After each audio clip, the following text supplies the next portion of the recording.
तो धर्म कहता है कि कभी लोभ में मत फंसो, अगर फंसोगे तो ऐसे ही अपनी कोटि से नीचे गिर जाओगे। लोभ बहुत अच्छी चीज है। ये इतनी बेतुकी, बेहुदी और बेशर्मी की बात करी है इन्होंने। छठी का दूध याद आ जाएगा अभी। इस तरीके के शब्द ना इस्तेमाल करें। किसी महान व्यक्ति के नाम पर आप जो कथा बता रहे हो, एक आम आदमी का मन तो भेद ही नहीं जानता कि ये दंत कथा है, संत कथा है, आप कथा है या पाप कथा है। यानी आप कहना चाहते हैं कि जो इन्होंने कथा सुनाई वो दंत कथा है? यस। मैं जानना चाहता हूँ पहले धर्म है या उसका गुण है? चीनी और मिठास में कोई फर्क है? हाँ, पहले ये बताओ मिठास आई या पहले चीनी आई? चीनी क्या जब चीनी आई तभी मिठास भी आई, तो दोनों में पहले वाले कुछ नहीं है। मेरा दावा है सूर्य पूरब से नहीं निकलता। ऑडियंस में जितने लोग बैठे हैं सूर्य पूरब से निकलता है, तो शुरू में कोई दिशाएं नहीं थी जो इन्होंने कह दिया पूरब दिशा से निकलता है। अरे दिशा तो बाद में निर्धारित करी हमारे ऋषि मुनियों ने। पूछने और बताने का भेद होना चाहिए कि आप सच में पूछ रहे हो या पूछने के आड़ में बताने की कोशिश कर रहे हो। डेमोक्रेसी में लागत सबका एक ही रेट, वोट गिनी जाती यहाँ, ना क्वालिटी ना वेट। 100 विद्वान एक तरफ हो और 101 महामूर्ख एक तरफ हो, कौन जीतेगा? 101। आज वही हो रहा है।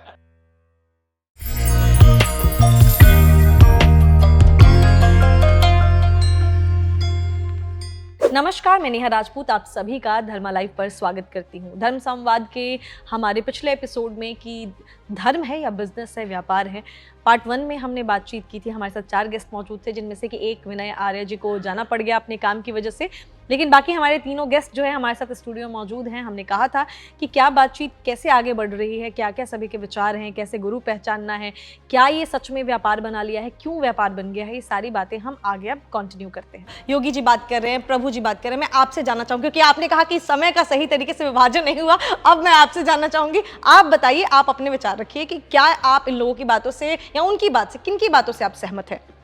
देखो, धर्म के ऊपर बात आई थी कि भाई आज धर्म व्यापार बन गया, तो ऐसा क्यों, ये विकृति क्यों आई, जबकि धर्म में तो व्यापार नहीं होना चाहिए। धर्म इसलिए थोड़ा ही बनाया गया था कि इसको व्यापार करो।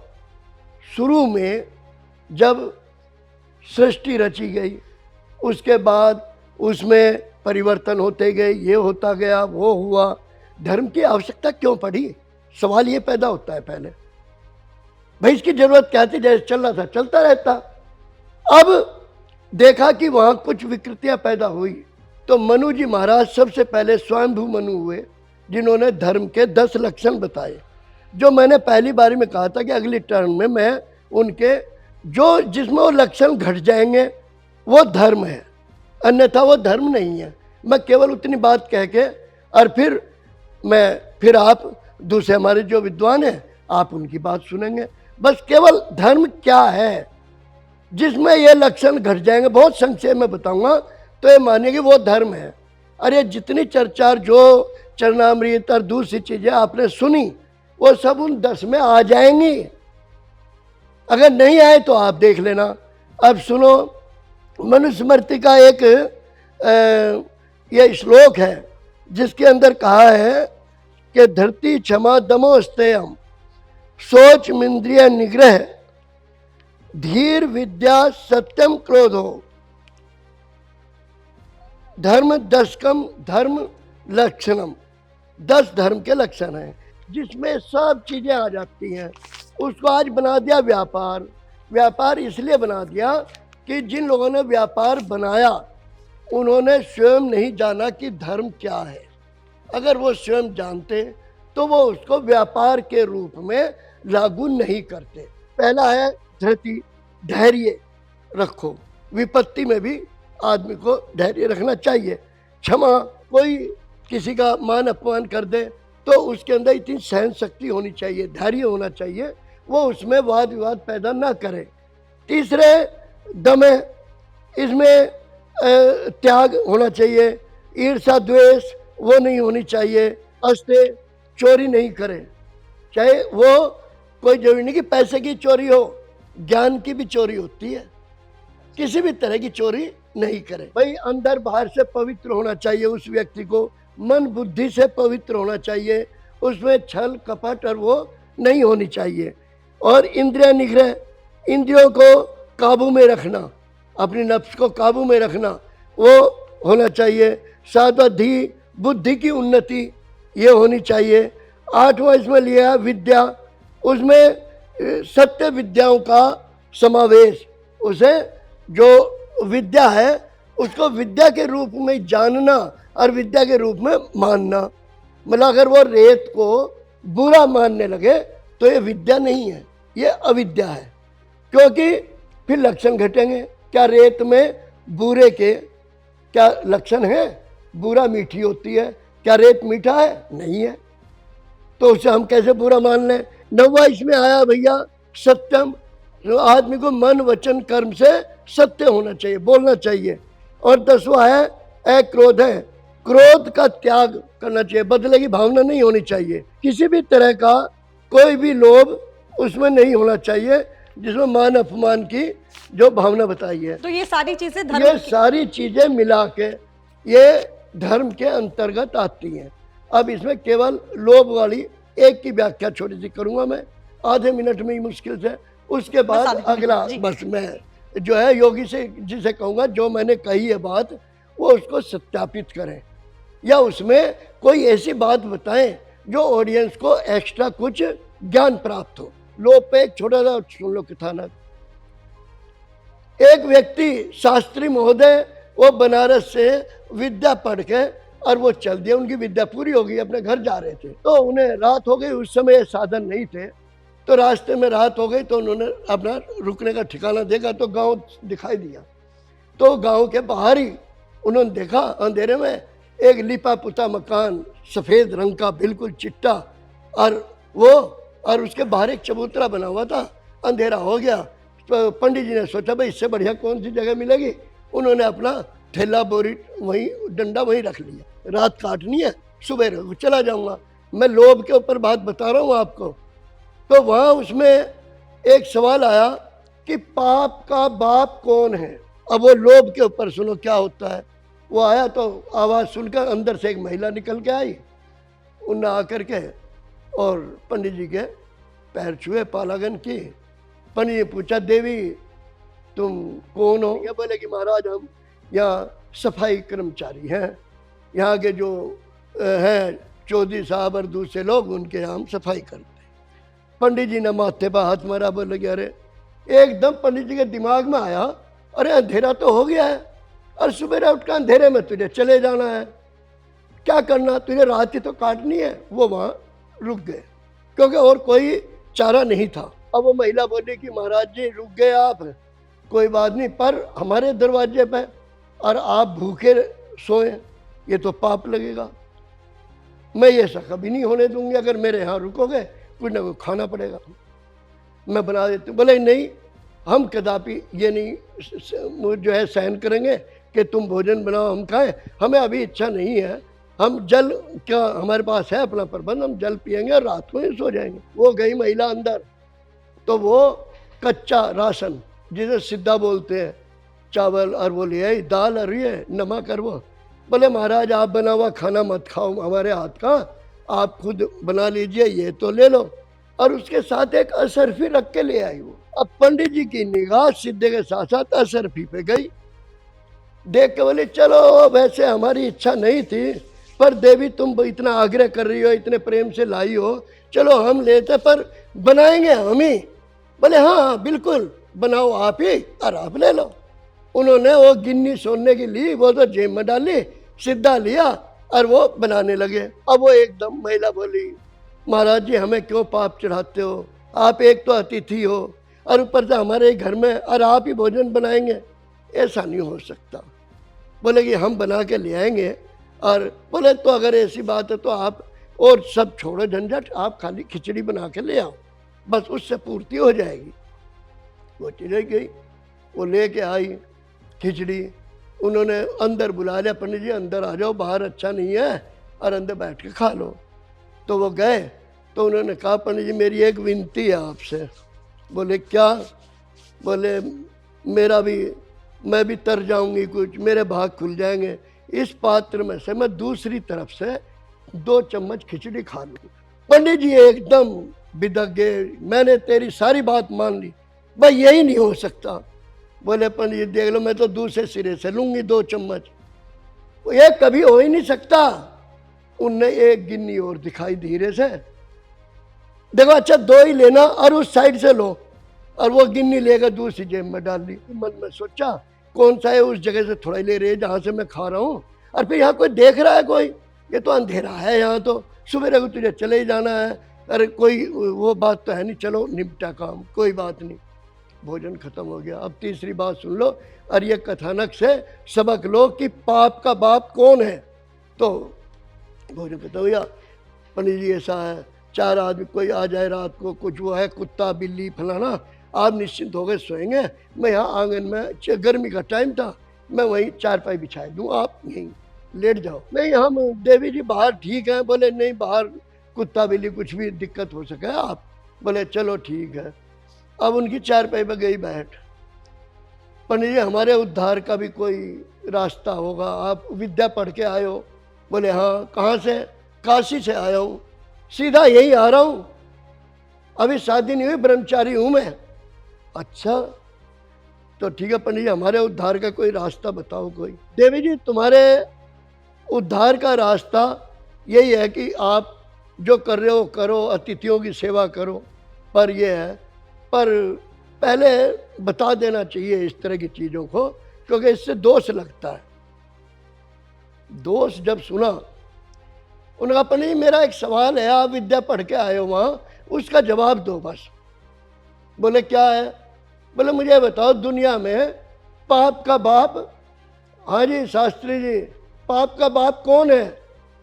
उन्होंने कहा ये तो हमारे कोर्स में कभी सवाल ही नहीं आया। बोले नहीं आया? बोले कि ना। बोले पंडित जी देख लो, पाप का बाप कौन है ये बताओ।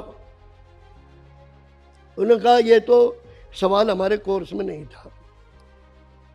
उसने कहा कि चलो हम बता देंगे। वो कमरे में ले गई और वहाँ एक गिन्नी और दिखाई, पूरा क्रियाक्रम हो गया वहाँ, और एक मारा चाटा पंडित जी के दाब के, उसने झन्ना गया उसका गाल। उन्हें नालायक, आज तक तुझे यही नहीं पता पाप का बाप कौन है? ये शुरू से और अब तक जो तू करता चला रहा, यही तो पाप का बाप है। ये जो गिन्नी ले लेकर रख रहा है, ये है पाप का बाप। तो लोभ ने उसको कहाँ से कहाँ लाके गिरा दिया। तो धर्म कहता है कि कभी लोभ में मत फंसो, अगर फंसोगे तो ऐसे ही अपनी कोटि से नीचे गिर जाओगे। तो जो धर्म की रक्षा करता है, धर्म उसकी रक्षा करता है, और जो धर्म को छोड़ देता है, जैसे पंडित जी ने छोड़ दिया, तो धर्म उसको छोड़ देता है। तो मैंने ये बात पूरा समय दिया, अब आप इतनी बेतुकी, बेहुदी और बेशर्मी की बात करी है इन्होंने। इस तरीके के शब्द ना इस्तेमाल करें। छठी का दूध याद आ जाएगा अभी। पहले सुनिए, इनकी सारी कथा सुनिए कि एक व्यक्ति बनारस से विद्या पढ़ के आ रहा है। बनारस में गुरुकुल में रहा, उसे काम क्रोध लोभ मोह अहंकार के बारे में कुछ नहीं पढ़ाया गया, वो ऐसे ही आ गया यहाँ तक। आप कथा सुनिए, कथा का नैरेटिव कैसे सेट किया जाता है, कैसे सेट किया जा रहा है। क्यों? पंडित जी विद्या पढ़ के आए हैं, ठीक है, और विद्या पढ़ने के बाद उनको इतना बेसिक नियम भी नहीं पता, वो अनुशासन में नहीं थे, ऐसे ही थे। मतलब आप ये देखो, हर कथाओं में जो कथानक बनाए जा रहे हैं, ये स्टोरी कौन बनाए जाते हैं? एनएलपी एक टर्म होता है जिसमें किसी की स्टेट ब्रेक की जाती है। किसी महान व्यक्ति के नाम पर आप जो कथा बता रहे हो, एक आम आदमी का मन तो भेद ही नहीं जानता कि ये दंत कथा है, संत कथा है, आप कथा है या पाप कथा है। एक होती है दंत कथा जिसका कोई आधार नहीं है, कल्पित की जाती है। एक होती है संत कथा जो संतों ने साधना के द्वारा अनुभव से जाना। एक है आप कथा जो मैं अपने अनुसार बना रहा हूं, और एक है पाप कथा। पाप कथा अज्ञान से होती है और आप उस अज्ञान को दूसरों को ज्ञान बता रहे हो। सोचकर देखो, एक व्यक्ति जो बनारस से पढ़कर आया है, बनारस जिसने विद्या पढ़ी है, जो 12 साल 14 साल गायत्री जप कर रहा होगा, जिसने तपस्या करी होगी, जिसका उपनयन होगा, उसको बेसिक नियम नहीं पता।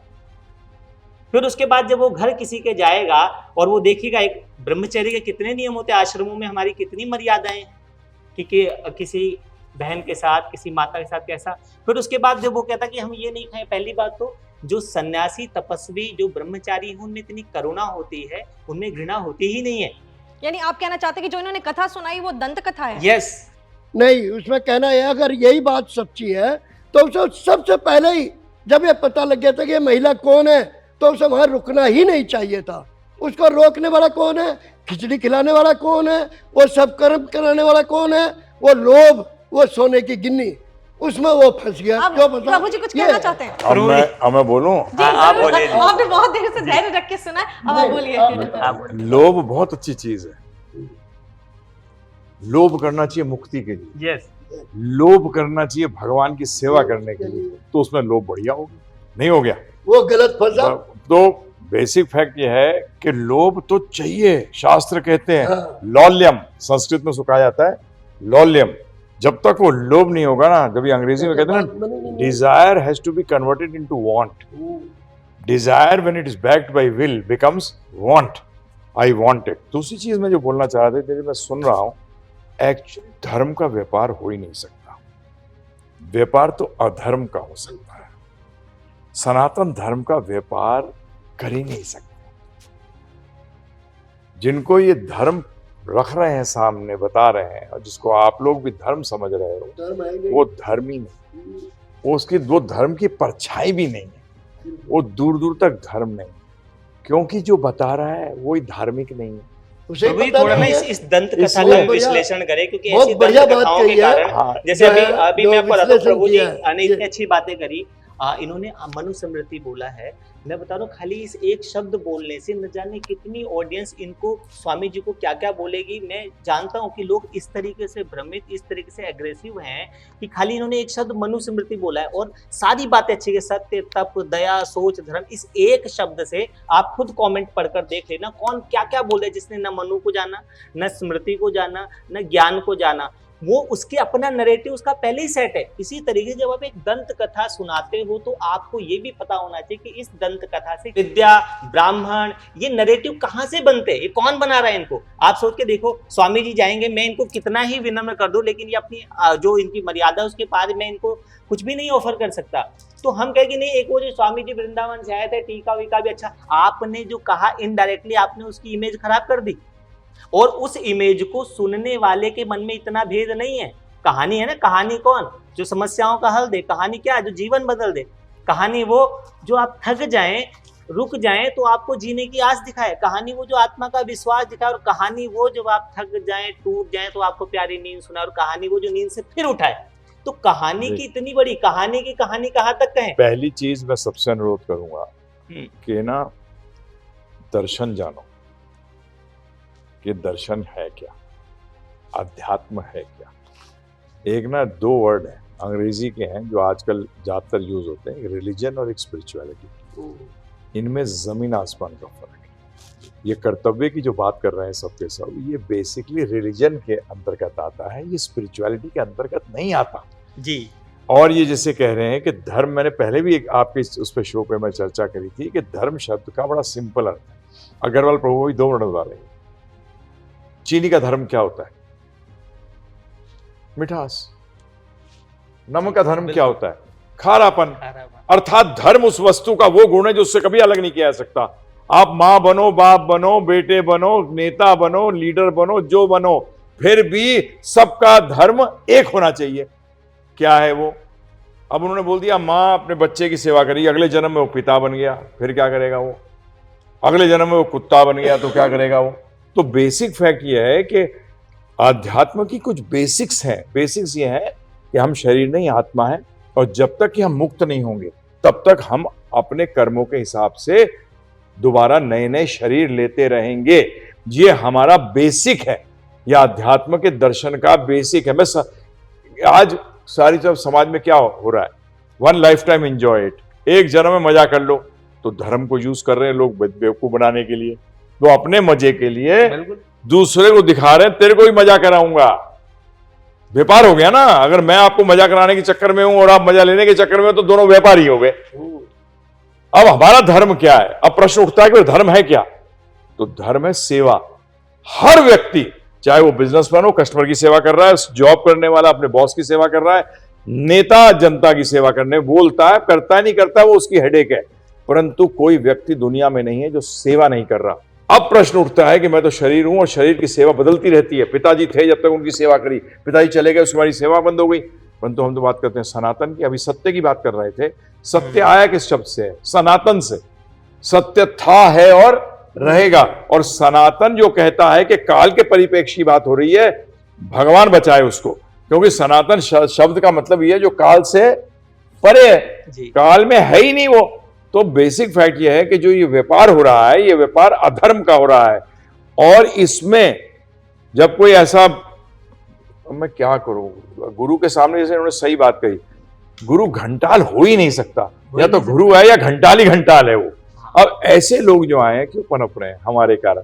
ये आप बोले ना जो ऑडियंस जो देख रही है, अरे पहले जब शादी करने के लिए जाते हैं, लड़का लड़की को चेक करता है अच्छी तरह, परिवार को, लड़की लड़के के परिवार को चेक करती है। परंतु जब अध्यात्म की बात आती है, या तो मुंडा हुआ हो, या बाल बड़े बड़े हो, या अंदर अंगूर खा रहा है बात बोलता तपस्वी हो, बेसिकली किसी को भी आप शरणागत हो जाते हो। आप जानने की कोशिश नहीं करते, वो कस्टमर बनते हैं तो वो बिजनेसमैन बनता है। स्टूडेंट के सामने टीचर को देखने का एक ही तरीका होता है कि गुरु सही है कि नहीं सही है। वो शिष्य को खुश करने के चक्कर में नहीं होता, वो शिष्य को सत्य बताने के चक्कर में होता है। जो गुरु शिष्य को खुश करना चाहता है, वहां बिजनेस हो रहा है, वहां बिजनेस हो रहा है। तो ये ध्यान रखिएगा।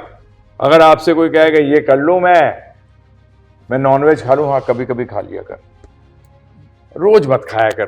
भाई साहब आप क्यों नहीं खाते? हमारे गुरु महाराज प्रभुपाद जी कहते थे, खुद छोड़ रखा है तो चेले को क्यों बोल रहा है खाया करने के लिए? अगर असली गुरु होगा तो बोलेगा बेटा मेरे जैसा बन, तब तू उसको प्राप्त करेगा। बोले वो शिष्य कह सकता है गुरु जी अभी वो स्थिति नहीं है, नो प्रॉब्लम, परंतु लक्ष्य वो होना चाहिए। ये सब जानते हैं, मेरे साथ जितने भी जुड़े हुए हैं, मैं तो बोलता हूँ वानप्रस्थ लेना पड़ेगा, वानप्रस्थ लेना पड़ेगा। तू सोचेगा ये सब करते कराते तू भगवत धाम जाएगा, तो भूल जा। आज नहीं कर पा रहा है, नो प्रॉब्लम्स। अब बच्चा ट्राई करता है मेरे को आईआईटी में आना है, तू नहीं आ पाएगा, अभी नहीं आ पाएगा, अभी तू 10th में है, कैसे आ जाएगा? तो इसी तरीके से लक्ष्य क्लियर होना चाहिए, वानप्रस्थ लेना पड़ेगा। सन्यास लेने की जरूरत नहीं है, कलयुग के अंदर इतना इंपॉर्टेंस नहीं दी गई है, परंतु सन्यासी किसको बनना चाहिए? तो ये धर्म आप देखिए। तो प्लीज मैं आपसे अनुरोध करूंगा जो भी सुन रहे हैं कि पहले इस पे जानने की कोशिश करिए।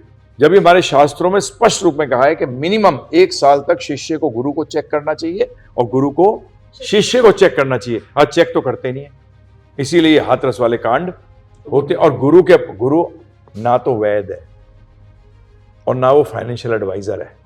गुरु आध्यात्मिक ज्ञान देता है तब गुरु है, नहीं तो भागवत कहता है गोरु है। गोरु का मतलब जानवर। संस्कृत में गोरु का मतलब जानवर है। दोनों में ज्यादा फर्क नहीं है, गुरु और गोरु। मैं महाराज जी से सवाल मेरा है बहुत शॉर्ट में, जिज्ञासु बन के पूछ रहा हूँ। मैं कोई परीक्षा वो नहीं, मेरी क्या हिम्मत में परीक्षा ऐसा नहीं। मैं जानना चाहता हूँ पहले धर्म है या उसका गुण है?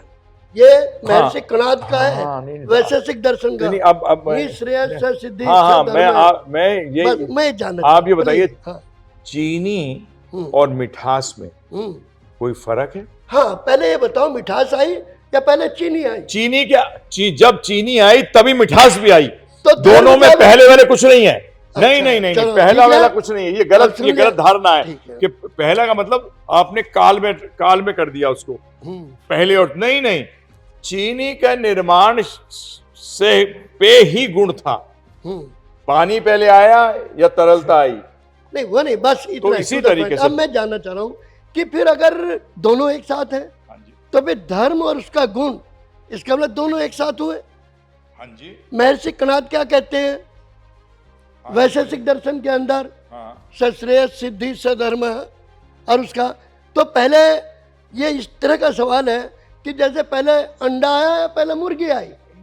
समझिए वो अलग है, मुर्गी अंडा अलग है। मुर्गी अंडा का मुर्गी हो सकता है अंडा दे ही ना, अंडा परंतु चीनी कभी ऐसा नहीं हो सकती कि मिठास नहीं मिठास ना दे। दे। Very नहीं नहीं, good। वो गलत बहुत चीज है। बढ़िया मुर्गी हो बात सकता है, कही अंडा है। दे ही ना प्रभु एक जी। समाधान निकला। हाँ, मैं तो आज समझिए समझिए समझिए प्रशंसा समझिए, करता हूँ। एक हाँ। मिनट समझ लीजिए। बहुत बढ़िया बात धर्म कही है। धर्म क्या है? खुशी से आप कीजिए प्रशंसा। गुण जो है ना प्रभु जी, बिल्कुल सही कहा आपने, हाँ। परंतु धर्म जो धर्म के गुणों को पन पाए, जो धारण करे, उनको धारण करो, धारण करे, उनको धारण करो। यस, बहुत जो बढ़िया। धर्म जैसे ऐसी मिठास, चर्चा होनी जो चाहिए। मिठास को ये, बढ़ाए हाँ। वो गुण लीजिए ना। हाँ, जो मिठास को दबाए उसे मत उसे लीजिए, मत लीजिए। उसका परिणाम अब ये है। अब ये आता है कि बस। सनातन धर्म क्या है?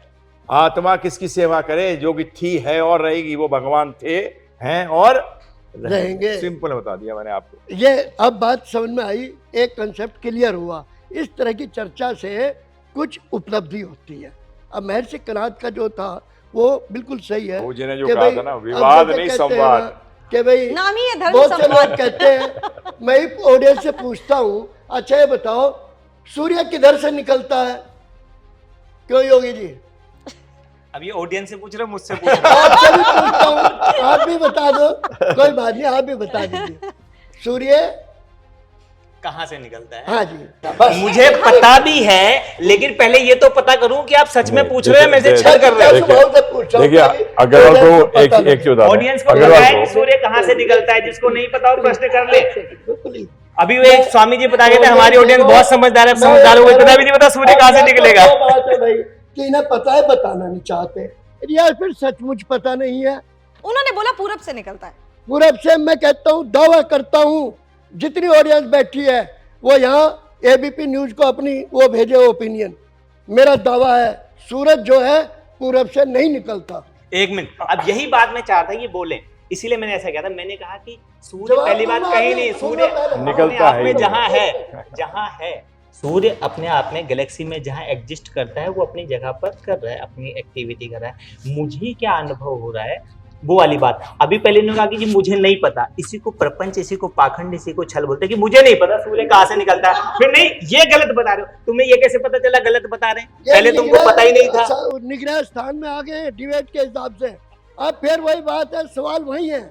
मेरा दावा है सूर्य पूरब से नहीं निकलता। ऑडियंस में जितने योगी लोग जी बैठे कहते हैं सूर्य पूरब से निकलता है। अब जो जवाब सुन लो, और योगी जी आप भी सुन लीजिए। नहीं, हम बिल्कुल जिधर सुनेंगे से जी आपके। सूर्य निकलता है उस दिशा को पूरब दिशा कहते हैं। बहुत तेरी है, क्या बात कर दी, कमाल ही कर दिया जी आपने, बिल्कुल कर दिया सर। अब क्योंकि धन्य हो गया। ये है, लो जी आप ताली बजाओ। अरे, तो ऐसा नहीं है, ये अद्भुत जिधर बात से थी। सूर्य निकलता है। देखिए अच्छा, आपके ये ज्ञान से क्या- दो लोग हाथ जोड़ रहे हैं। नहीं, अब इसका जवाब सुनो, ऐसा क्यों है? बस ये एक सेकंड।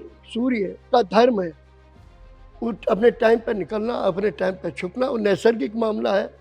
तो शुरू में कोई दिशाएं नहीं थी जो इन्होंने कह दिया पूरब दिशा से निकलता है। अरे दिशा तो बाद में निर्धारित करी हमारे ऋषि मुनियों ने। अरे भाई इसका नाम इधर से सूर्य निकलता है, इसका नाम पूरब रखो, इधर से ये होता है इसका पश्चिम रखो, इधर ये होता है इसका ये रखो। इसका ये तो बाद में निर्धारित हुई, ये ज्ञान है। अब बजाओ ताली। ये मैंने कह दिया अपनी बात। हम इतना मुद्दे से भटक चुके हैं। हमने टॉपिक स्टार्ट किए थे धर्म या व्यापार, हम सूर्य की बात जी। पहली बात तो मतलब जितना मैं अब तक समझ पाया हूँ इतने सालों के अनुभव में, ये ना बहुत गूढ़ गहरे विषय हैं और इसमें लेयर बाय लेयर परिभाषाएं बदलती हैं। जैसे लास्ट टाइम भी हम लोग बात रहे थे, धर्म की बात जब आप अध्यात्म में जाएंगे, गुरु के पास जाएंगे तो अलग विषय बन जाएगा। आप मिलिट्री में कर्तव्य धर्म, कई इनकी कई परिभाषाएं हैं। किसी एक शब्द में इस विराट को नहीं कहा जा सकता। अभी धर्म भी एक बार रोको, जोगी जी। प्रभु आपको एक चेता हूँ, जब भगवान ने गीता के अंत में 18वें अध्याय में जब वो अपना कंक्लूजन कर रहे थे, कहते हैं सर्व धर्मान परित्यज्य माम एकम शरणम व्रजा। सारे धर्मों को त्याग दे, मेरी शरण में lower level, middle level, high level, सबको किक कर दे सबको। सर्व धर्मान परित्यज्य माम एकम, मेरी शरण में आ जा। ये है कंक्लूजन ऑफ भगवत गीता। अब इसको नहीं माने, आपकी हेडेक जी, मानो बिल्कुल। तो ठीक, हेडेक गॉन। प्रभु बहुत जी, बढ़िया बात कही है। प्रभु जी इसीलिए ना इतनी बात एक लाइन कहने के लिए भगवान श्री कृष्ण को, परमात्मा को भी अर्जुन को 18 अध्याय तक समझाना पड़ा, ठीक है। और अर्जुन भी जब पहले आया तो विषाद योग में, एंजाइटी में आया है, तो पूछ नहीं रहा है, कृष्ण जी को बता रहा है वो सब कुछ, मतलब भगवान वो गुरु बना हुआ है, वो पूछ नहीं रहा, बता रहा है। इसीलिए मैं कहता हूँ कि पूछने और बताने का भेद होना चाहिए कि आप सच में पूछ रहे हो या पूछने के आड़ में बताने की कोशिश कर रहे हो। और भगवान श्री कृष्ण तब तक मुस्कुराते कि भाई तू बातें तो पंडितों जैसी कर रहा है, अभी ज्ञान तुझे कुछ है नहीं। तो जब आप पूछने के आवरण में भीतर से तो बताना चाह रहे हो, ऊपर से पूछना चाह रहे हो, ये पाखंड है। सत्य तो ये है कि मैं पूछने आया हूं तो विनम्रता से वो कि मैं सच में पूछने आया हूं। भगवद गीता शुरू इसी पे होती है, शिष्यस्ते हम साधिमाम प्रपणम, कि मैं आपका शरणागत शिष्य हूँ, अब बताइए मुझे क्या करना चाहिए। जब भी हमारे वेदांत सूत्र के अंदर भी पहला सूत्र है अततो ब्रह्म जिज्ञासा, कि अब ये मनुष्य शरीर मिला है, अब सत्य की जिज्ञासा करूँ, तो ये आज का विषय नहीं है, इसीलिए चीटिंग हो रही है, मैं इसको क्यों जोड़ा, क्योंकि वो सत्य जानने नहीं आए, वो सत्य जानने, वो असत वस्तुओं को प्राप्त करने, असत वस्तु बड़ा सिंपल वर्ड, टेम्पररी थिंग्स को प्राप्त करने आए हैं। तो गुरु कौन मिलेगा? जेब कतरा, क्योंकि उसको आता ही वो ही है, उसने असत जाना है, तो असत का भी तो टीचर है, उसको गुरु कहना गलत होगा। जैसे उन्होंने कहा टीचर है, वो शिक्षक है, वो जैसे कराटे का शिक्षक, और वो कलाकार भी हो तो सकता है, बेसिकली आर्टिस्ट हो सकता है, हाँ, कोई भी हो सकता है, play कर परंतु सकता है। बेसिक फैक्ट ये है कि अगर आपको सत्य जानना है तो फिर आप असत के पीछे भागेंगे तो सत्य कैसे मिलेगा? मिलेगा ही नहीं। तो ये लोग जो व्यापार हो रहा है, व्यापार असत वस्तुओं का हुआ करता है, सत्य वस्तु का व्यापार, ट्रुथ का कभी व्यापार नहीं होता। यानी जो हमने, हमारा सवाल था कि धर्म को व्यापार बनाते जा रहे हैं, धर्म है या व्यापार है, तो वो व्यापारी हैं जो इस तरीके की चीजें कर वो रहे हैं। असत बेच रहे हैं क्योंकि खरीदने वाले असत मांगते हैं। जब वो सत्य मांगेंगे तो इनका व्यापार खत्म हो जाएगा, अपने आप खत्म हो जाएगा, परंतु सत्य को जानना नहीं चाहता। No one wants to know the truth. महाराज एक बात है, गुरु कपटी और चेला लालची। गुरु कपटी जो आज हो रहा है ये व्यापार, गुरु कपटी और चेला लालची, दोनों खेले दांव, अपना अपना लगा रहे, दोनों स्वार्थ में है, गुरु भी चेला भी। गुरु कपटी चेला लालची, दोनों खेले दांव, ये नैया कैसे पार उतरे बैठ पत्थर की नाव। ये उतरेगी पार, दोनों डूबेंगे जैसे हाथरस में। आप क्या समझे गुरु जी बच जाएंगे? नहीं बचेंगे। जो गलत करेगा दुनिया में, चाहे कोई भी हो, वो वैसा ही उसका फल भोगेगा। असत ढूंढ रहे हैं, असत ढूंढ रहे हैं। आज बताइए, मैं निकलूं बाहर लौकी खरीदने के लिए, तो मैं क्या लेके आऊंगा? लौकी तो लेके आऊंगा घर में, हीरा तो लेके नहीं आऊंगा ना। जब हीरे ढूंढने निकलूंगा तो हमारे गुरु महाराज से क्या हुआ, एक बार प्रभुपाद के एल्बर्ट हॉल की बात है, London, one of the most famous halls. तो वहां वो कह रहे कि जो मैं आपको दे रहा हूं ये हीरा है। तो एक ऑडियंस में व्यक्ति उठा, फॉरेनर था, ब्रिटिशर, उसने कहा, मैं हिंदी में ट्रांसलेट कर रहा हूं, उन्होंने कहा कि फिर इतने कम लोग क्यों खरीदने के लिए?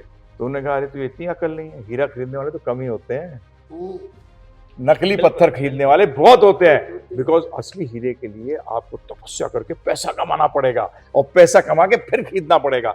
अब आप शॉर्टकट के अंदर अध्यात्म चाहो, शॉर्टकट में आप भगवान को चाहो, सॉरी, वो कट हो जाता है। शॉर्ट में कट, कुछ नहीं मिलेगा, और एक शॉर्ट भी लग सकता है उसमें, बस कोई फायदा नहीं है। यही सारा व्यापार जो मैं इतनी देर देखा था, इसका सार यही है कि असत ढूंढने आए हैं और सत्य जानना असत चाहते हैं, व्यापार होता है, और वो व्यापार होता है जो असत का जो व्यापार। भी लोग इन चर्चाओं को सुन रहे हैं, पहले तो 5-7 चीजें हैं, उनको किसी भी एक ग्रंथ के प्रति जिसके प्रति श्रद्धा हो, वो भगवत गीता ले लें, वो अपना जो ग्रंथ योग वशिष्ठ लें, किसी भी एक आर्च ग्रंथ को कभी कभी उसके साथ रूबरू, क्योंकि स्वाध्याय में अध्ययन भी एक पार्ट है। कई लोग कहते हैं 2 अति हो जाते हैं, एक की पुस्तकों में कुछ नहीं रखा, ये भी एक अति है, और दूसरा पुस्तकों में ही सब कुछ रखा है, ये दूसरी अति है। दोनों के मध्य उस पुस्तक के साथ साथ उसके आचार्य, उसके जो व्यक्ति है, और आपका उद्देश्य क्लियर होना चाहिए। जैसे मान लो हमने कि वहाँ की एक मेरे मित्र हैं, जज साहब हैं, वो तो बड़े अच्छे, और वो बहुत सरल व्यक्ति है। उनके कोर्ट में तो इतने सीरियस होते हैं, लेकिन वो इतने सरल व्यक्ति हैं। तो एक बार हम लोग बात कर रहे थे सत्य पे, बोले सत्य ना तुम्हारा बिल्कुल हमारे कोर्ट जैसा है। मैंने कैसे? बोला एक व्यक्ति चोरी करके आया है, ठीक है, एक की चोरी हुई है, ठीक है, दोनों व्यक्ति है, एक जो उनका मुकदमा लड़ रहे हैं दोनों, अब इन दोनों को नहीं पता क्या हुआ। जो मुकदमा लड़ रहे हैं, जिनकी चोरी हुई, जिसने चोरी करी है वो बिल्कुल अलग एंटिटी है, जो उसकी मुकदमा लड़ रहे हैं वो उससे अलग एंटिटी है, और जो उसको बैठकर जज कर रहा है वो बिल्कुल अलग एंटिटी है। बिल्कुल अलग अलग घटनाएं हैं। घटना जो घट रही है, जैसे हाथरस में जो घटना घटी, अभी हमें नहीं पता, हम अपने स्तर से उसको जज करके, अपने स्तर से उसको देख करके, अपने स्तर से उसके कुछ कुछ बातें निकाल रहे हैं। वहां जाने वाले लोग, आदमी बहुत चालाक है स्वभाव से, ऐसी तो भीड़ नहीं लगती। आपके और मेरे कहे से 200-500 लोग नहीं आ रहे, तो इसका मतलब कुछ हर किसी के ना टारगेट ऑडियंस है। जैसे पिक्चर देखने वालों की अलग ऑडियंस है, ध्यान करने वालों की अलग ऑडियंस है, ठीक है, पार्टी करने वालों की अलग ऑडियंस है, पढ़ने वालों की अलग ऑडियंस है। ऐसी बहुत सारे एक साथ कई सारी एंटिटीज एग्जिस्ट करती हैं। तो जब हम किसी का निर्णय करते हैं तो सबसे पहले तो हम ये चेक कर लें कि भाई मैं इस निर्णय को करने की योग्यता में मेरा अध्ययन क्या है, मेरी साधना क्या है, मेरा तप क्या है।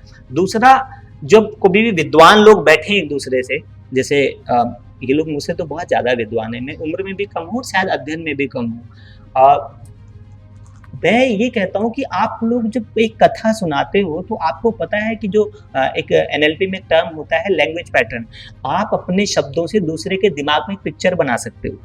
जब आपने वो कथा सुनाई तो उस कथा को सुनते समय जिसने सुना उसके दिमाग में क्या क्या पिक्चर बनी और किस किसके लिए वो पिक्चर बन गई, आपको या तो इसका अंदाजा नहीं है या फिर आपने अभी शब्द शास्त्र को ठीक से पढ़ा नहीं है, अक्षमाला उपनिषद का अध्ययन नहीं किया कि अ से लेकर क्षा तक का जो वर्ण है वो बॉडी के अंदर किस किस जगह पर क्या क्या वाइब्रेशन, कैसे कैसे भाव, कैसी कैसी चीजें प्रकट कर सकता है। तो जब कभी हम इतने गूढ़ विषयों को सुन रहे हैं, समझ रहे हैं, तो मैं आप लोगों से विनम्र निवेदन करूंगा कि उस विषय के आचार्य के पास जाएं और आचार्य से पता चलेगा, उसके पास आप जाएं, कुछ देर संवाद करें, आपको बिल्कुल पता चल जाएगा।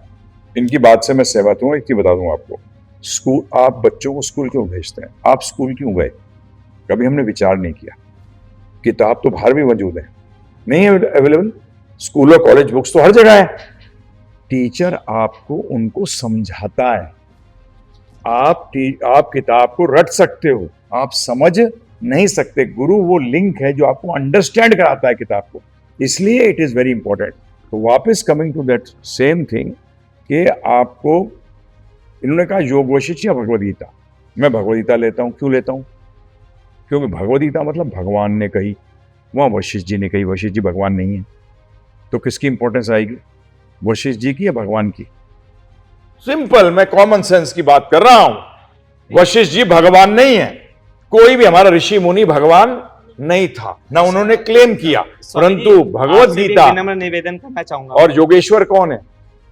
समस्त योगियों के ईश्वर कौन है? भगवान श्री कृष्ण। क्लियर है ये, किसको, इस पे कोई बहस नहीं कर सकता। और उसी भगवद गीता के अंदर जो भगवान कृष्ण ने बोली 18वें अध्याय के 55वें श्लोक के अंदर बड़ा क्लियर कहते हैं, भक्त्या माम अभिजानति यावन यस्यास्मि तत्वता, तत्व से मुझे सिर्फ मेरा भक्त जान सकता है, ना ज्ञानी, ना योगी, ना ध्यानी। बड़ा क्लियर कर दिया है। परंतु चक्कर यह है कि लोग पढ़ते ही नहीं है। भक्तों की, भक्त क्या है, ज्यादातर प्रॉब्लम क्या भक्तों के साथ, वृंदावन में भी हुआ है, ब्रज में भी, अयोध्या में भी, ये निकले नहीं है, ये मस्त रहते थे अपने। भगवान और ये इनके कृष्ण ये कुछ बोलते नहीं थे। आज का विषय नहीं है, परंतु मैं आपसे अनुरोध करूंगा कि भगवत गीता को यदि गुरु से समझना है तो उस गुरु को भक्त होना पड़ेगा, नहीं तो अभी किसी भी लेवल पे हो वो अप्रेंटिस है। क्या है? आज जो ये लोग बात करते हैं कि मैं भगवान हूं, अरे रावण की इनसे ज्यादा शक्तियां थी। रावण जानता था कि मछली क्या सोच रही है, इतना ज्ञानी था वो। ये क्या लगेंगे उनके सामने, और अपने आप को भगवान कहते हैं, और इन लोगों को समझ नहीं आता आप लोगों को। अरे गुरु, पहली चीज गुरु भगवान नहीं है, इसको दिमाग से निकालिए। एक सवाल भी आ रहा है प्रभु जी सामने से। मेरा प्रश्न है गुरुजी से ही कि ये तो सब हमने सुन लिया कि भाई कौन गड़बड़ कर रहा है, क्या हो रहा है, अधर्म का व्यापार हो रहा है, धर्म का नहीं हो रहा। पर इसमें जो ऑडियंस है वो वास्तविकता में मतलब असली गुरु, नकली गुरु जैसे आपने बताया, पर वास्तविक जो गुरु है उसको कैसे पहचाने, किसकी शरण में जाए? मतलब गुरु की क्या परिभाषा है? एक वास्तविक गुरु कहाँ मिलेगा उसको, कैसा होता है, कैसा दिखता है, क्या उसका चाल चलन है, मतलब उसके बारे में आप संक्षिप्त में बता दीजिए। देखिए, 1 मिनट में बताना बड़ा मुश्किल है, परंतु एक चीज बता दूं, सिंपल क्वेश्चन करें। पहला क्वेश्चन, जीवन का लक्ष्य क्या है? फर्स्ट क्वेश्चन टू द गुरु कि जीवन का लक्ष्य क्या है। घर बार करता रहे, अपना जीवन सही तरह चल जाए, एकदम छोड़ देना उस गुरु को। क्योंकि ध्यान रखना, आप आत्मा हैं, शरीर नहीं है। गुरु को बोलना चाहिए कि आपका लक्ष्य है कि इस भौतिक जगत से निकलो और भगवत धाम वैकुंठ जाओ। अब पूछो उससे अगला प्रश्न। अगर कई बार होगा कि मुक्ति कह देंगे, क्या कह देंगे? मुक्ति है, मोक्ष। Good. Next question to the guru, मुक्ति के बाद क्या होता है? क्योंकि मुक्ति का मतलब है अभी बंधन है, बंधन का मतलब आप जेल में हैं। यदि आप जेल में हैं जब तो मुक्ति चाह रहे हैं। बंधन जेल में होता है, बाहर नहीं होता। परंतु ये पूरे ब्रह्मांड को इसलिए जेल कहा गया, इसलिए सब लोग मुक्ति चाह रहे हैं। मुक्ति के बाद क्या? वो कहेंगे जाके लीन हो जाएगा, उसका मतलब मैं खत्म हो जाऊंगा। ये तो वो बात हुई कि जेल से व्यक्ति को कहा तू निकल जा, और बाहर जाके क्या होगा? तेरे को गोली मार दी जाएगी। बोले यार इससे अच्छा तो मैं जेल में हूं, कुछ तो हूं। तो दूसरा प्रश्न कि मुक्ति के बाद क्या होगा? सब समाप्त हो जाएगा? नहीं होगा। अगर वो कहता है कि हाँ जी मुक्ति के बाद आप वैकुंठ जाओगे, फिर उसके साथ आप साल भर तक एसोसिएट करो कि बोलता कुछ है और करता कुछ है क्या। क्योंकि ध्यान रखना, सिर्फ ये तिलक लगाने से सोच लो कि ये भक्त हो गया, नहीं। हमारे गुरु महाराज कहते थे चेक करो। गुरु का काम है उससे आदान प्रदान लो, और यदि वो आपको एनर्जीज पैदा करने के लिए तैयार कर रहा है, फिर भी उसको मना कर दो कि मुझे शक्ति नहीं चाहिए। तो आपका जो सवाल था कि गुरु को कैसे हाँ, पहचाने, वो आपको तो दुनिया भर की चीजें बताएगा, ये शक्ति आ जाएगी, ये शक्ति आ जाएगी। हनुमान जी बन जाऊंगा? अरे खुद तो बने नहीं हनुमान जी, हमें क्या बनाओगे हनुमान जी? तुम्हारे में सारी शक्तियां हैं? नहीं है, क्योंकि हम दास थे, दास हैं और दास रहेंगे। गीता के अंदर भगवान ने कहा है माम एव आम स जीवलोके जीवभूत सनातना, कि ये आत्मा मेरी अंश है और अंश सनातन है। सनातन है मतलब अंश थी, अंश है और अंश रहेगी। पता नहीं लोग बड़ा स्पिरिचुअलिटी में बहुत बड़ी गड़बड़ आई हुई है। ये गड़बड़ आई हुई है कि तुम भगवान बन जाओगे, आगे मुक्ति के बाद तुम भगवान बन जाओगे। भगवान कोई पोस्ट है जो बन जाओगे, और पोस्ट डेटेड चेक दे रहे हो। अरे अभी बताओ मैं भगवान बन सकता हूँ कि नहीं बन? पर अभी दूसरी ये घटना हुई है कि कुछ परिवार को, कुछ जैसे बाबा बुबा, ये लोग बहका देते हैं कि तुमको ऐसा ऐसा करोगे, ये सब रिचुअल्स फॉलो करोगे तो तुमको मोक्ष मिल जाएगा। मोक्ष के नाम पे लोगों को बिल्कुल गलत है। क्या पद्म पुराण के अंदर स्पष्ट रूप में आया है। अब जो उसमें कहा गया, षट कर्म निपुण विप्रो मंत्र तंत्र विशारद अवैष्णव गुरुर नासायात वैष्णव स्वपचो गुरु। क्लियर है, षट कर्म निपुण विप्र, कि 6 कर्मों में निपुण हो विप्र। 6 कर्म क्या है? विप्र का मतलब ब्राह्मण। क्या कर्म? दान लेना, दान देना, यज्ञ करना, यज्ञ कराना, और पढ़ना और पढ़ाना, इसमें निपुण हो व्यक्ति। मंत्र और तंत्र में विशारद हो। विशारद का मतलब उससे ऊपर कोई चीज नहीं है। अवैष्णव गुरुर ना सयात, अगर वो राम कृष्ण या विष्णु जी का भक्त नहीं है तो वो गुरुर ना सयात, वो गुरु नहीं है। वैष्णव स्वपचो गुरु। और अगर किसी व्यक्ति ने अपने पिछले जीवन के अंदर, अर्थात जो पिछड़ा जीवन निकल गया उसमें सूअर भी खाया हो, अगर वो भगवान कृष्ण का भक्त या राम जी का भक्त बन जाता है तो वो गुरु बनने योग्य है। ये शास्त्र बता रहे हैं। परंतु चक्कर क्या है, 2 प्रकार की, आज का डिस्कशन नहीं है, परंतु ये इसलिए बता रहा हूं कि धर्म के नाम पे जो व्यापार कर रहे हैं कि तुझे भगवान बना देंगे। आज संस्था का नाम नहीं लूंगा, वो कहते हैं मैं तुम्हें लक्ष्मी नारायण बना देंगे। भाई साहब हमें अभी बनाओ, हमें कुछ तो लक्ष्मी दिलवाओ। लक्ष्मी नारायण कैसे बन जाएंगे हम? लक्ष्मी नारायण बना करते हैं क्या? अरे लक्ष्मी नारायण थे, हैं और रहेंगे। तो इसीलिए प्लीज, कई लोगों को ये मुक्ति के नाम पे बेवकूफ बनाते हैं। पूछो ना मुक्ति करें कैसे, मुक्ति के बाद क्या होता है? अरे जीवन तो शुरू मुक्ति के बाद ही होता है। अज्ञानता से मुक्त हो गया अब मैं, तो प्रभु जी खत्म हो गया वो। ये कहाँ की थ्योरी है? परंतु आज इस इंडिया के अंदर नहीं, पूरे वर्ल्ड के अंदर बहुत प्रचलित है ये थ्योरी। भक्त बनना आसान नहीं है। गीता में भगवान ने स्वयं कहा है, मनुष्य नाम से श्रेष्ठो कश्चित् यतति सिद्धये। हजारों लाखों में से बहुत लोग निकलेंगे ट्रुथ को जानने के लिए, उनमें से कुछ ट्रुथ जानेंगे, परंतु अल्टीमेट ट्रुथ को सिर्फ कुछ ही जानेंगे। वो गलती ट्रुथ की नहीं है, गलती हमारी है कि हम उसको परस्यू नहीं करते। हम कभी सोचते नहीं, हम अपने अंदर वो पावर्स को आके, और पावरफुल वाले भी हैं इंडिया में, ध्यान रखिएगा। हमने देखे हैं सिद्धि, 9 प्रकार की सिद्धि शास्त्रों में बताई गई है। प्राप्य सिद्धि, कहीं से भी आप प्राप्त कर सकते हो कोई भी चीज़ को, ये भी सिद्धि है। तो ये 9 प्रकार की सिद्धियां होती हैं जिसमें एक व्यक्ति एक ही टाइम पे 9 जगह हो सकता है, ये भी एक सिद्धि है। ऐसे सिद्ध लोग बहुत बैठे हैं भारतवर्ष के अंदर, कम नहीं है, अभी भी हैं। हाँ जी, बहुत सारे लोग अपने आप को इन्हीं सब बातों की वजह से, जैसे ये सारी बातें हाँ। कही जाती है कि हमारे शास्त्र में है, कुछ लोग ऐसे ही हर दिन नए दिन सोशल मीडिया पे कहा जाते कहते मेरे पास तो सिद्धि है और छू मंतर करते हैं। तो कहीं आपको नहीं लगता कि हमारी इन शास्त्रों की बातों को लेकर वो लोगों को भ्रमित करते हैं? हाँ तो गलत। शास्त्रों में तो ये नहीं कहा गया ना कि तू ये सिद्धियां लेके तू भगवान बन जाएगा। शास्त्रों में बताया गया कि ये सिद्धियां भी हैं, ये दिखाने के लिए कि ये भी, देखिए आप समझिए, देखो समझना मुश्किल नहीं है। कृष्णा जो परम सत्य है, आज का विषय नहीं है, परम सत्य है, वो साकार भी है और निराकार भी। क्योंकि अगर परम सत्य में एक भी पार्ट मिसिंग हो गया तो उसका मतलब हमारी अंडरस्टैंडिंग पूरी नहीं है। परम सत्य तो पूर्ण है, ठीक है जी। आज परम सत्य बना नहीं जाता। क्या मैं एक सृष्टि की रचना कर सकता हूं? क्या मेरे में ये पावर है? क्योंकि मैं उसका अंश हूं। क्या हूं? परंतु मैं एक ब्रह्मांड बना सकता हूं, शास्त्र कहते हैं, परंतु अनंत कोटि ब्रह्मांड नहीं बना सकता। I can make one universe but I can't make multiple universes. क्योंकि समझिए, हम अंश हैं, हम आंशिक रूप में पूर्ण हैं, पूर्ण रूप में पूर्ण नहीं है। ये सब चीजें समझनी पड़ेंगी, तब समझ में आएगा ये कि आज का विषय नहीं है। नहीं है। परंतु ये उन्होंने चीटिंग खुद- वाले में आ गया। सिर्फ मैं इसको इसलिए लिया मैंने कि धर्म के नाम पर, तो धर्म के नाम पर सिर्फ व्यापार, आज भगवान बनाना व्यापार नहीं है कि हम भगवान बना देंगे। एक ऑर्गेनाइजेशन है, तो मैं इस पे नाम नहीं लूंगा, मैं आपको बाद में बता दूंगा, जो कि बोलती है हम भगवान बना देंगे तुम्हें। अब भगवान बनने की चीज है। आप चिंता नहीं करो, उस ऑर्गेनाइजेशन में मैंने 9 साल वर्क किया।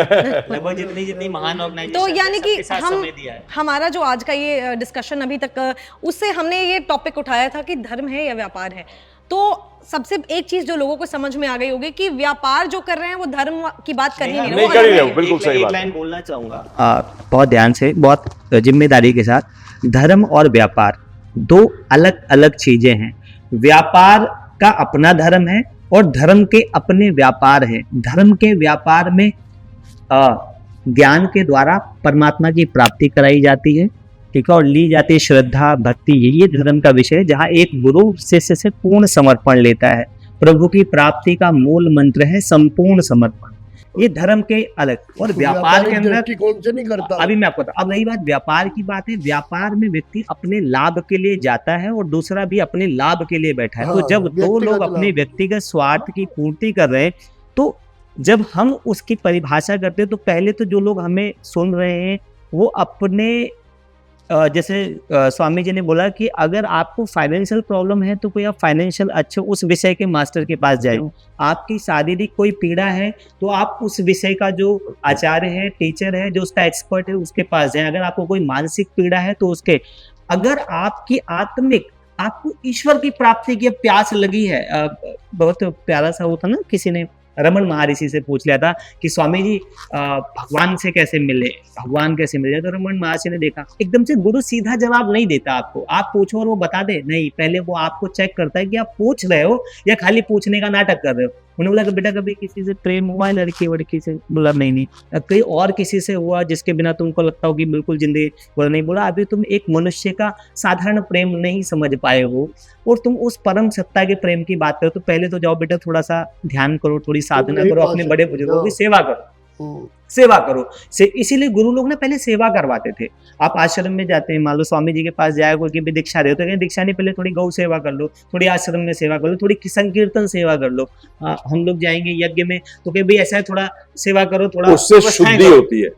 चक्कर क्या है कि जब आप, जैसे प्रभु जी ने जो बात करी वो ठीक है, वो मटेरियल लेवल पे बता रहे थे, उसको भी मटेरियल लेवल की बात समझते हैं, एनर्जीज, ठीक है जी। तो बेसिकली क्या होता है कि वो जाता है तो उसकी क्लेंजिंग होती है। जब सेवा करता है तो उसकी क्लेंजिंग होती है। जैसे मुझे अभी तक पता है कि फॉरेनर आया, एक आश्रम में गया, तो उसको कहा कि तू 30 साल तक गौ सेवा कर पहले, फिर हम तुझे कुछ बताएंगे। उन्होंने कहा ऐसा क्यों गुरुजी? बोलते तूने इतनी गाय खाई हैं कि मैंने तुझे 30 साल की सेवा दी है, बहुत कम दी है। तूने इतनी गायों का हत्या करी है, पहले तो गौ सेवा कर अच्छी तरह, तब जाके तेरी शुद्धि होगी। सो द बेसिक फैक्ट ये है, जैसे प्रभु जी ने जो कहा कि आज प्रॉब्लम तो क्या आ गई ब्राह्मणों के साथ, अच्छे ब्राह्मणों के साथ भी।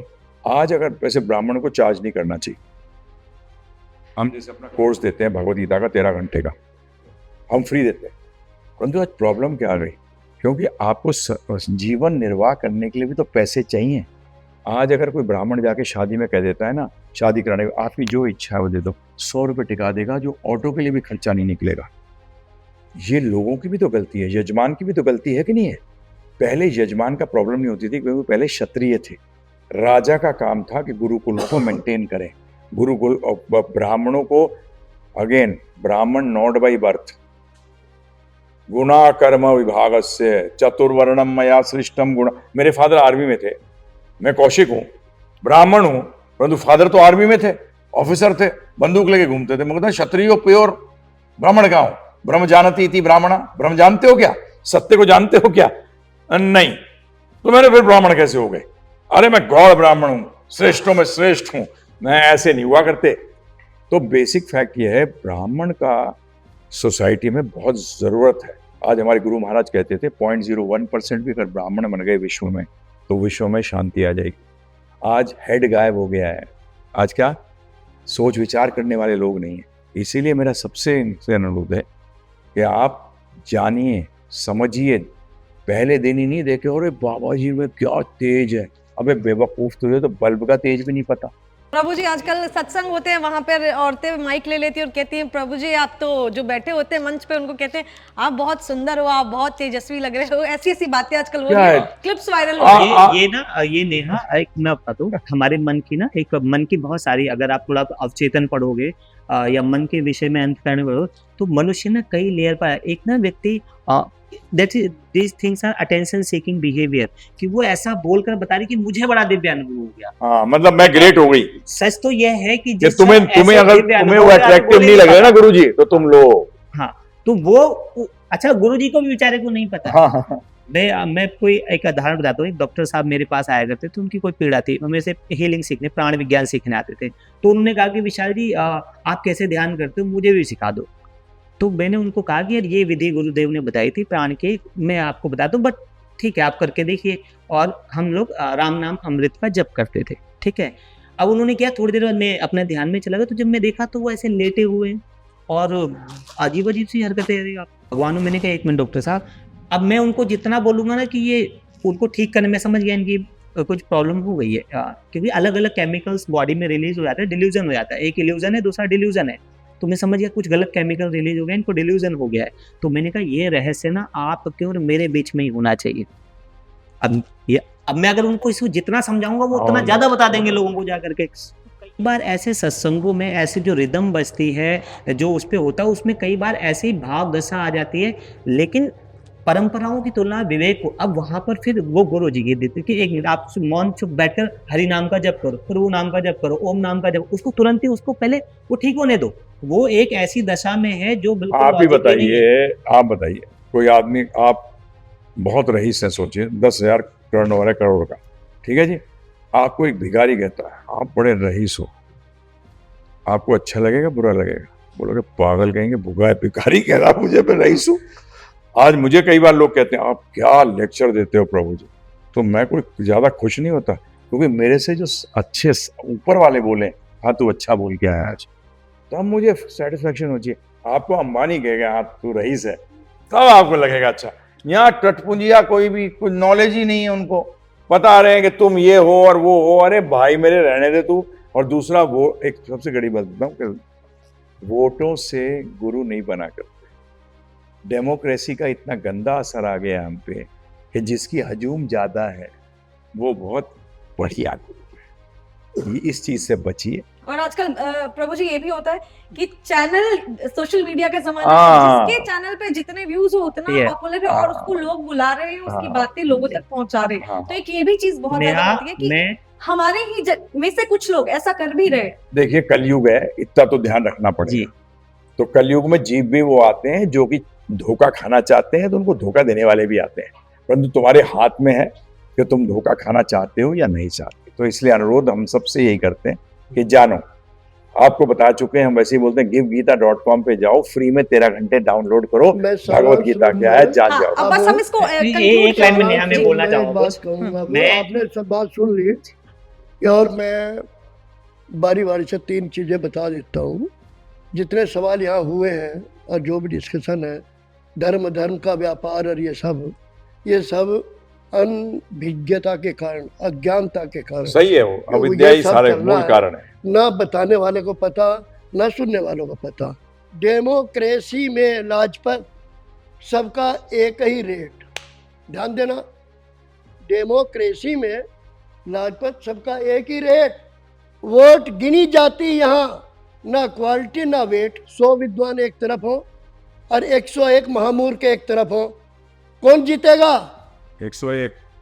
आज वही हो रहा है, जिसके जितनी ज्यादा वोट, जिसके जितने ज्यादा दर्शक, उसकी वो है महात्मा जी। हमारे गुरुजी कहते थे दूसरे डेमोक्रेसी एक डीमन उन्होंने क्रेजी। सवाल किया था कि भाई हम कैसे पहचाने कि ये धर्म है, ताकि हम उनके चक्कर में ना आवे।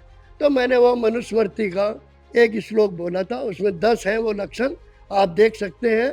वो 92 नंबर श्लोक है 6ठे अध्याय का, मेरा अपना नहीं है। अब मनु जी महाराज को सब प्रमाण मानते हैं, तो जितने भी लक्षण बताए हैं सब, जितने भी टोटल, उन 10 में आ जाते हैं लगभग। तो उनको कसौटी पे कसना चाहिए, उसके बाद अपनी बात पहचान लेनी चाहिए कि भाई ये सामने जो बैठा है। और वो तीसरे महाराज ने एक बहुत ही बढ़िया बात कही कि भाई सार क्या है इसका?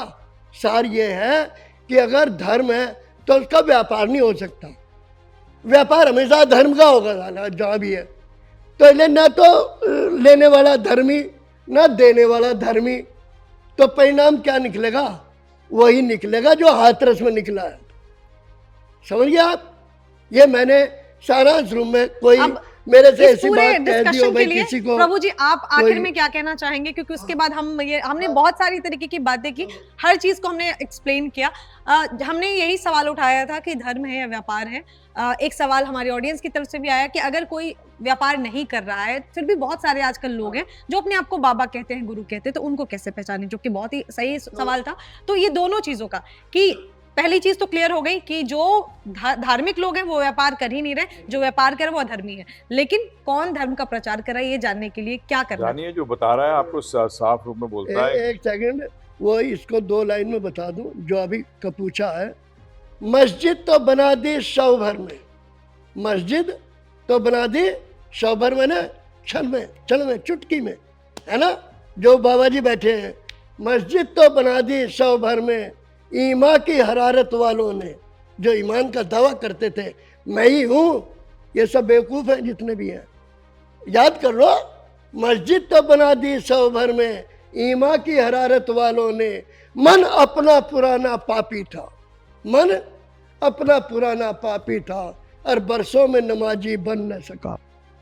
वो ऐसे हैं सारे के सारे, वो ना कोई नमाजी, ना कोई ज्ञान, ना कोई धर्म, ना कोई अधर्म, पेवर व्यापार। 1 के 2, 2 के 4 और 4 के 8 बनाओ और मौज लो, और अंत में ये और अंत में जीरो। मैं जीरो बेटा, जीरो। ना उससे कुछ मिलेगा, ना उससे कुछ मिलेगा। नहीं मिलेगा, मैंने इतनी बात कही, मिलेगा, नर्क वो मिलेगा, बताइए, नरक नर्क। मिलेगा, नरक मिलेगा। ये है हाँ। बहुत बढ़िया। तो अब आप पूछो। एक चीज बता दूं मैं आपको, जो शुरू में हमने बात शुरू करी थी, पहली चीज होती है परंपरा देखना। क्या? संप्रदाय विहीना ते मंत्रास्य निष्फला मता। पद्म पुराण के अंदर स्पष्ट रूप में आया कि संप्रदाय से जो विहीन है उसका मंत्र जो होगा वो निष्फल होगा। बिल्कुल। तो बेसिकली पहली चीज चेक करनी चाहिए कि संप्रदाय से है कि नहीं। संप्रदाय का मतलब क्या है? यूनिवर्सिटी। आप अपने आप जाते हैं या बच्चों को भेजते हैं या अपने जान पहचान वालों को भेजते हैं, पहली चीज क्या चेक करते हैं college? Is it recognised? Is it recognised? आज की तारीख में आप कहोगे कैसे पता लगेगा? वहां भी पद्म पुराण में बताया गया है कि 4 संप्रदाय कलयुग के लिए वैलिड मानी गई है, वो सब क्लियर है। तो इसलिए मैं अभी 2 मिनट के अंदर आपको ये बता नहीं सकता, परंतु पहली चीज संप्रदाय देखें। दूसरा, अपने आप को भगवान ना कहे। दूसरा, गुरु का सबसे बड़ा ये है, वो अपने आप को भगवान का दास कहता है। क्या कहता है? का दास, कि मैं भगवान राम जी का, कृष्ण का दास हूँ और उनकी आज्ञा जानता है और उनकी आज्ञाओं पे कार्य करता है। ये उसकी दूसरी पहचान। तीसरी बड़ी सिंपल है कि आप उनसे प्रश्न करिए, पैर छू के मत आइए। पैर में ज्ञान नहीं है अभी, पहले सुन, पहले सुन किसके पीछे भाग रहा है तू, पहले सुन तो क्या बोल रहे हैं, उनसे प्रश्न कर, जिज्ञासा कर। प्रश्न और जिज्ञासा में यही भेद है। प्रश्न ये होता है इन्फॉर्मेशन, मैं जाता कहता हूँ information is for transformation. Information के लिए मत आओ, अभी आपकी जो चल रहा है सब इन्फॉर्मेशन हो रही है, कई लोग इसको इन्फॉर्मेशन ले रहे होंगे। तो मेरा उनसे ये अनुरोध है कि उनसे जिज्ञासा कर एंड उनके साथ चर्चा कर। शिष्य का अधिकार है प्रश्न करने का और गुरु का अधिकार है उत्तर देने का। ये दोनों के, वो बैठे बैठे ऊपर बैठे हुए कभी मिले ही नहीं, कभी बात ही नहीं करते, कोई बात ही नहीं है, कोई हजारों लाखों शिष्य हो गए, बात कर नहीं सकता, कोई प्रश्न कर नहीं सकता, तो क्या ये रिश्ता है? कोई संबंध थोड़ी है। और लेकिन प्रभु जी कुछ लोग प्रश्नोत्तरी रखते हैं लेकिन उसमें भी बहुत ही अटपटे सवाल आते हैं और अटपटे जवाब दिए जाते हैं। प्रश्नोत्तरी रखते हैं हालांकि वहां भी आज वहां समझ जाइए, अगर गुरु घुमा रहा है, उसको खुद ही नहीं पता, वो जलेबी खुद है तो जलेबी बना रहा है, उससे बोल चांदनी चौक जाके जलेबी खा लेगा। मुझे लगता है यहाँ ना जो लोग गुरु के रोल में बैठे हैं उनके लिए मैसेज होना चाहिए और जो शिष्य के रोल में, यस, दोनों के लिए। तो पहले तो शिष्य के लिए है कि वो स्वाध्याय करे और अपने आप से कुछ प्रश्न करे। पहला प्रश्न स्वयं से करे वो कि क्या मैं जिस उद्देश्य से जा रहा हूँ, क्या इस उद्देश्य के लिए ये गुरु थे। एक प्रश्न अपने हृदय से करे, क्योंकि हृदय में भी ईश्वर का अंश है, वो एक सॉफ्टवेयर परमात्मा ने डाल के दिया है। और दूसरा, जो गुरु की गद्दी पर बैठा है वो भी एकांत में जब कभी बैठे तो अपने आप से प्रश्न पूछे कि मैं जिस रोल को, जिस एक्ट को, जिस को कर रहा हूँ, क्या मेरी आत्मा उसको गवाही दे रही है?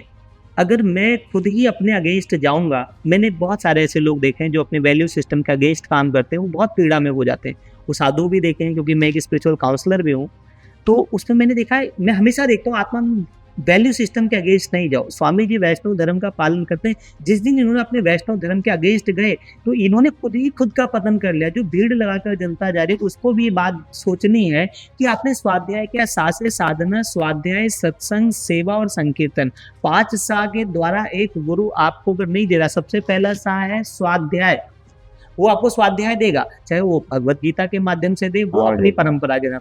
दूसरा है स्वाध्याय के साथ साथ सत्संग, सत्य के संग का अनुभव, लिविंग विद ट्रुथ। तीसरा है साधना। इन दोनों की साधना, उसको जीवन में साधना पड़ता है, ऐसे ही नहीं हो जाता। एक गाड़ी चलाने के लिए भी अभ्यास करना पड़ता है, तो आप आध्यात्म की ऊंची चीजों तक ऐसे तो नहीं पाओगे। साधना के बाद संकीर्तन बहुत जरूरी है। ईश्वर की दिव्यता का जब तक वर्णन, गुणों का चिंतन नहीं किया जाएगा, तब तक आपको अपनी अज्ञानता का और अपनी अबोधता का बोध नहीं होगा, ठीक है। और उसके बाद सेवा। सेवा सच में मानवता की सेवा होनी ही चाहिए। अगर आप बहुत अच्छे व्यापारी हैं तो आपको अपने कस्टमरों को अच्छी सेवा देनी है। आप एंकर हैं, आपका दायित्व है आप सेवा करें, समाज को सही बात पहुंचाएं। सेवा भी एक बहुत महत्वपूर्ण। तो इन 5 साल जो आपको इन 5 साल के विषय में बताए वो गुरु, और जो आपसे बताए कि अच्छा बिजनेस कैसे चलेगा, तो फिर वो फिर एडवाइजर होगा, फिर आप उसको गुरु ना बोले। अब इसमें ना 2 पकड़ के आएंगे। एक जो आपकी जैसे इन्होंने जो लास्ट में सेवा की बात करी प्रभु जी ने, वो करेंगे बॉडी की बात, परंतु बॉडी से इंपॉर्टेंट है आप, वो है आत्मा। आप शरीर नहीं है, आप आत्मा है। तो आत्मा के लिए सेवा क्या करी जाएगी कि आत्मा का उत्थान हो। तो सोसाइटी में 2 प्रकार के लोग होंगे, एक जो बॉडी का ध्यान रखते हैं, एक जो आत्मा का ध्यान रखते हैं। जैसे कि गैरेज के अंदर आपकी कार का ध्यान रखा जाता है और हॉस्पिटल में आपके शरीर का। इसी तरीके से हम भी, हमारी आत्मा के ऊपर ये शरीर का आवरण है। एक जो होंगे वो शरीर को देखेंगे और शरीर में ध्यान रखिएगा, माइंड भी आता है। माइंड के ऊपर जो बहुत बातें करे मत सोचना स्पिरिचुअल है, सॉरी स्पिरिचुअल नहीं है। अगर वो माइंड को भगवान को प्राप्त करने के लिए यूज नहीं कर रहा, आत्मा के उत्थान के लिए यूज नहीं कर रहा, तो वो स्पिरिचुअल नहीं है।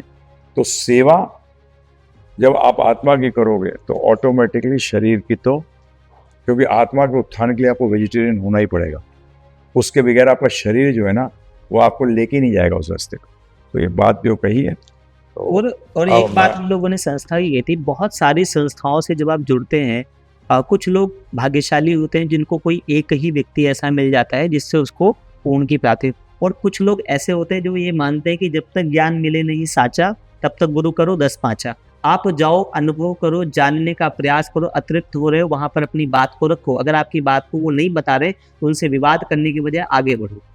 अगर आप टाइम वेस्ट नहीं करो। अगर अर्जुन को पहले अध्याय में भगवान श्री कृष्ण ने आत्मा के विषय में बताया, नई बात बनी तो अगले अध्याय में दूसरी बात, फिर भक्ति योग, ज्ञान योग, सारे योग बताना शुरू कर दे कि भाई इससे बात नहीं बन रही तो ये जा, तो जब आप जाते हो, क्योंकि कहीं पर हमने अमृत वेला सीखा, हमने सुबह उठकर सीखा, हमने सत्य सीखा, शुचिता सीखी, पवित्रता सीखी, तो जितना सीखा वो आगे के लिए काम है। हो सकता है किसी के पास खाली पहली जितनी पढ़ाई हो, फर्स्ट स्टैंडर्ड की पढ़ाई हो, तो फर्स्ट स्टैंडर्ड की हो गई तो आप सेकंड स्टैंडर्ड के लिए चले जाओ, वहां पर रोके मत रहो। हो सकता है कोई थर्ड स्टैंडर्ड, कोई आपको एकेडमिक नॉलेज पढ़ा रहा है, कोई आपको उसकी हायर नॉलेज पढ़ा रहा है, अलग गीता अलग। में भगवान ने स्पष्ट कहा है ये चीज, त्रय गुणे विषय वेदा निश्त्रय गुणा भवा अर्जुना, कि वेद भी के ज्यादा हिस्सा 3 गुणों में, इन 3 गुणों से ऊपर उठ।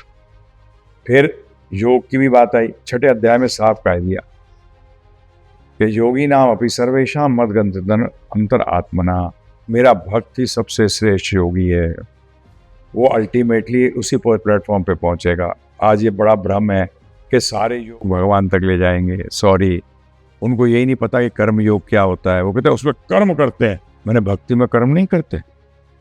बताओ किसने कहा कि भक्ति में कर्म नहीं होता? ध्यान योग में कर्म नहीं होता, मन से कर्म होता है। कर्म होता है, क्या ज्ञान योग लेते हुए आप बुद्धि का इस्तेमाल नहीं करते? तभी तो ज्ञान आएगा, तो ज्ञान कैसे आएगा? तो बेसिकली ये एक रॉन्ग थिंकिंग है कि भगवद गीता सिर्फ कर्मयोग की पुस्तक है।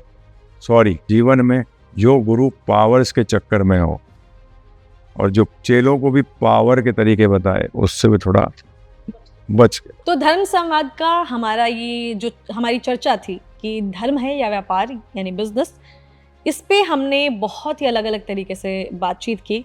हमारे 4 गेस्ट थे हमारे साथ जब हमने इस बातचीत की शुरुआत की थी, इस एपिसोड की शुरुआत की थी। एक गेस्ट को बीच में जाना पड़ा, विनय आर्य जी को, लेकिन आपने उनकी भी पूरी राय सुनी इस टॉपिक पर, क्योंकि ये सारे जो दिग्गज लोग हैं ये हर दिन धार्मिक मुद्दों पर खुलकर अपनी राय रखते हैं सामने।